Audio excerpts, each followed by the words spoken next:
Hello everyone, welcome to our topic of the day.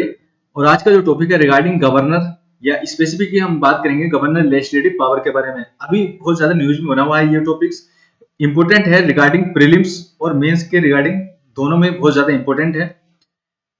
क्यों news में बना हुआ है? क्योंकि जो कुछ स्टेट है इंडिया के, जैसे कि केरला हुआ, तेलंगाना या फिर तमिलनाडु, इन्होंने एक सुप्रीम कोर्ट में पिटीशन फाइल की हुई है रिगार्डिंग बिल, यानी कि गवर्नर क्या कर रहे हैं, गवर्नर अपनी यहाँ पर डिस्क्रिशनरी पावर यूज कर रहे हैं, यानी कि जो भी बिल स्टेट लेजिस्लेचर पास कर रही है, गवर्नर जो है उसको असेंट नहीं दे रहे हैं, यानी कि विदहोल्ड कर रहे हैं बिल को।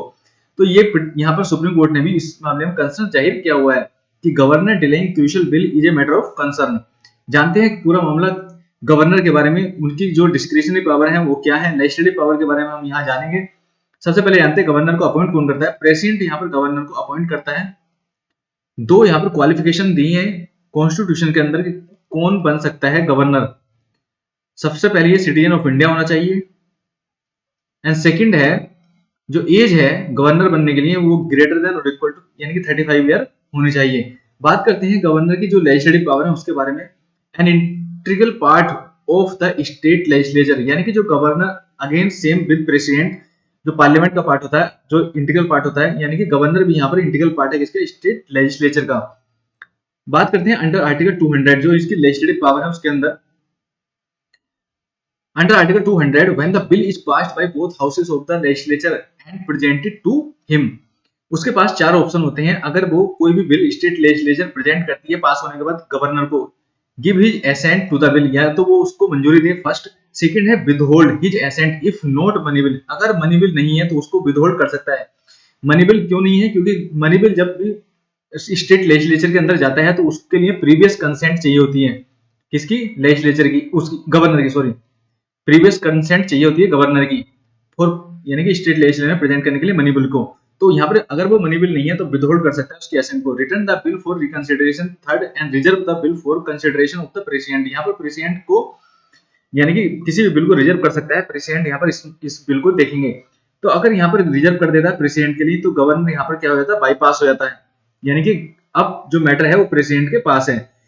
अगर वो रिटर्न करता है रिकंसिडरेशन के लिए तो स्टेट लेजिस्लेचर इसके ऊपर इस मैटर को देखेगी and give his assent to the bill, तो यहाँ पर ये ओके है, कोई प्रॉब्लम यहाँ पर नहीं है। तो इंपोर्टेंट यहाँ पर जो प्रॉब्लम है वो है सेकंड ऑप्शन से, विदहोल्डिंग हिज एसेंट, यानी कि वो किसी भी बिल को विदहोल्ड कर सकता है अगर वो मनी बिल नहीं है। अंडर आर्टिकल 200 यहाँ पर एक केस हुआ था सुप्रीम कोर्ट के अंदर in Purushothaman Namboodiri versus state of Kerala 1962 में। यहाँ पर इन्होंने बोला है सुप्रीम कोर्ट ने under article 200 did not provide for a time limit, यहाँ पर कोई टाइम लिमिट नहीं है within which the governor has to return the bill और give assent to the bill, यानी कि कोई टाइम लिमिट नहीं है कि वो बिल को कब वापस करे या उसको एसेंट दे, यानी कि ये कितने भी टाइम तक विदहोल्ड कर सकता है किसी भी बिल को गवर्नर।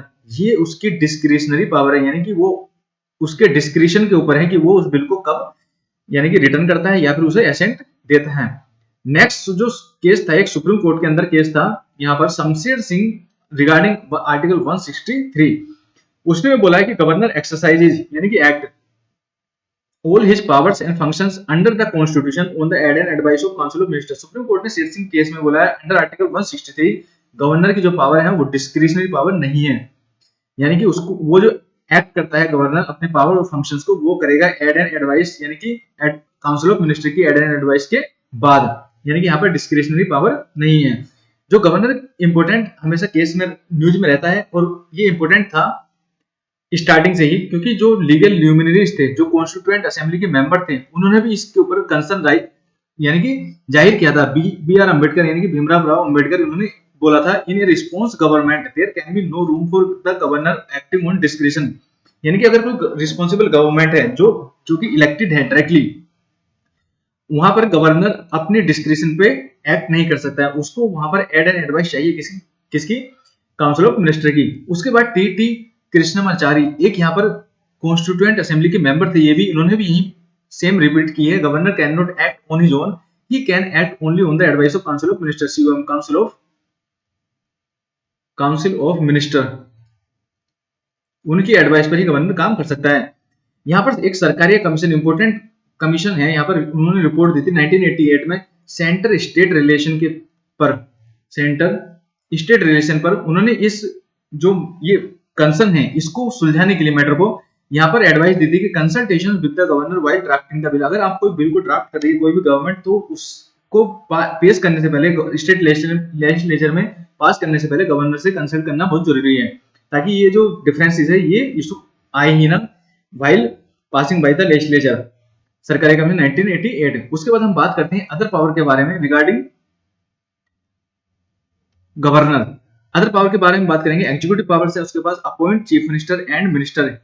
सेकंड है appoint advocate general of state and determine his remuneration. बहुत ज्यादा इंपॉर्टेंट पॉइंट है यहाँ पर प्रीलिम्स से रिगार्डिंग, कई बार एग्जाम में पूछा गया है। अपॉइंट करता है governor advocate general of India state and then उसकी जो रेम्यूनरेशन होती है, उसके जो पक्ष होते हैं, सैलरी होती है, उसको डिटरमाइन भी गवर्नर ही करता है। Recommend the imposition of president rule. किसी भी स्टेट में प्रेसिडेंट रूल लगाने के लिए गवर्नर की रिपोर्ट जरूरी होती है। Appoint the vice chancellor of university in the state. उसके बाद हम बात करते हैं फाइनेंशियल पावर के बारे में। यहाँ पर introduction of money bill. Money bill के लिए प्रीवियस कंसेंट चाहिए होती है गवर्नर की, प्रीवियस कंसेंट गवर्नर की। उसके बाद हम बात करते हैं उसके बाद नेक्स्ट है finance commission for the panchayat and municipalities, यानी कि स्टेट फाइनेंस कमीशन यहाँ पर अपॉइंट करता है गवर्नर पंचायत एंड म्यूनिसिपैलिटीज के लिए। No demand for grant. Consolidated fund of state होता है, उसके द्वारा जो भी पैसा यहाँ पर ग्रांट्स के लिए लिया जाएगा उसके लिए जो गवर्नर है उसका सिग्नेचर होना बहुत जरूरी है, उसकी एसेंट होना बहुत जरूरी है। उसके बाद हम बात करते हैं यहाँ पर जुडिशियल पावर के बारे में। जो यहाँ पर गवर्नर के पास जुडिशियल पावर है, आर्टिकल 161 बहुत ज्यादा इंपॉर्टेंट है। पार्डनिंग पावर, रिमिशंस या कम्यूटेशंस अदर पावर होती हैं, जो भी जुडिशियल पावर होती है रिगार्डिंग पार्डनिंग अदर, वो यहाँ पर गवर्नर एग्जीक्यूट करता है। उसके बाद एक इंपॉर्टेंट फैक्ट है रिगार्डिंग ऑर्डिनेंस पावर, आर्टिकल 213 यानी कि 213 ऑर्डिनेंस पावर यहाँ पर है।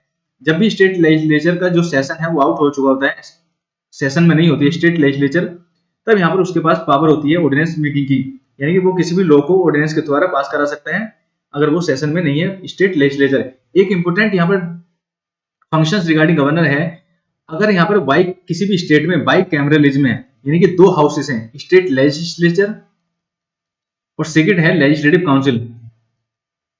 काउंसिल। तो लेजिस्लेटिव काउंसिल है उसके 1/6 जो मेंबर होते हैं टोटल, उनको नॉमिनेट करता है कौन? गवर्नर। 1/6 मेंबर को स्टेट लेजिस्लेटिव काउंसिल के 1/6 मेंबर को नॉमिनेट करता है गवर्नर। उसके बाद हम बात करेंगे डिस्क्रिशनरी पावर।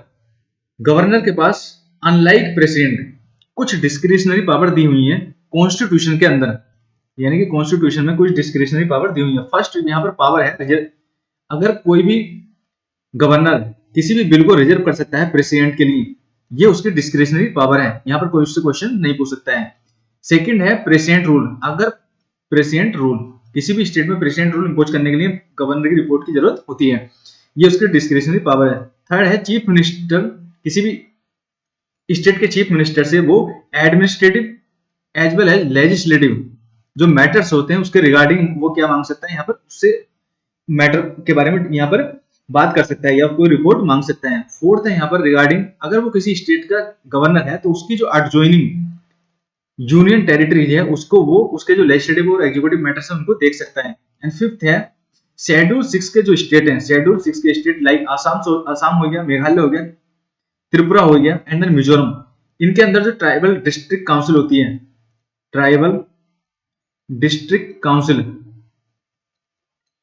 ये ट्राइबल डिस्ट्रिक्ट काउंसिल में कितना यहाँ पर पैसा देना है, कितना अमाउंट यहाँ पर पेएबल है, उसको डिसाइड करता है गवर्नर। तो ये 4-5 जो है यहाँ पर डिस्क्रिशनरी पावर है जो रिटन है कॉन्स्टिट्यूशन के अंदर गवर्नर के साथ में। तो ये था आज का topic of the day regarding governor. बहुत ज्यादा न्यूज में है, इंपॉर्टेंट है रिगार्डिंग एग्जाम पर्सपेक्टिव। मिलते हैं आपसे next topic of the day के बारे में, तब तक के लिए थैंक यू एवरीवन।